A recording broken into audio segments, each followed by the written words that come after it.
So you probably know about the Karambit 387 case hardened factory new. It's a famous skin. It is considered to be the holy grail of CSGO skins, and it's famously owned by a guy called Newbrage. It's very, very well-known account. We don't need to look at it too much. He likes his skins. He's very wealthy. And of course, this is a skin itself. Blue Gem, it's got a little spot there. It's factory new. It's the only one in existence that's factory new. There is 8 registered on float.db. This is the best one by a mile and is the only factory new one. There aren't even any minimal wears. But what's incredible about this skin is just how old it is. So obviously only one has ever been unboxed, but isn't just that only one has ever been unboxed. It was unboxed like within a month of skins being released. And the odds of that happening are just nuts. And there's proof of that too. So there's a tweet by a guy called Kiwi, and he goes, "Can you believe that the best knife in the game, the mythical Karambit case hardened 387 factory new, was unboxed literally just 2 months after CSGO skins were released? That is some pretty insane stuff right there." And there's some evidence here too. So it used to belong to a guy called Two Shots, and Two Shots has an image of it in game from November 2013.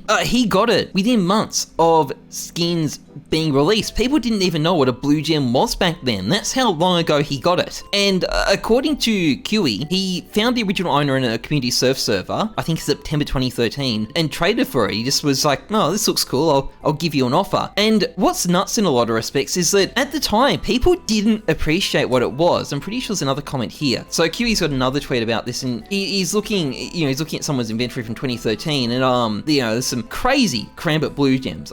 That's not a 387, but they're still very good Karambit blue gems. But the point he makes is that back during this time, blue gems weren't the hot thing. It was StatTrak knives and StatTrak crimson webs. And so as he points out, the StatTrak Karambit Fade and the StatTrak Karambit Crimson Web were both as valuable as the blue gems back then. People didn't realize how much they were going to be worth, and as a result, it was possible to buy them for literal chump change compared to what they're worth today. Like today, like a Karambit Crimson Web like this, I don't think it's even worth $50,000. Well, Newbrage's blue gem, like that's going to sell for over $1 million when someone buys it. They cared about the web positions. I know, they cared about the web positions. The web positions on the Crimson Webs. It just seems so funny now. Who cares about web positions compared to how blue your case hardened is? But in fairness, these people, like, they didn't know about floats, they didn't know about pattern IDs, they had no information. Like, their system back then was literally go into someone's inventory, inspect their skins, and the shithouse inspection feature they had back then, and like, it was just you and how well you could sell your patterns, and it was just like the Wild West, which is kind of nuts to think about today. Like, there were literal mythical skins back there, things that were so rare, and like, it was difficult to even find them. These days, everything's,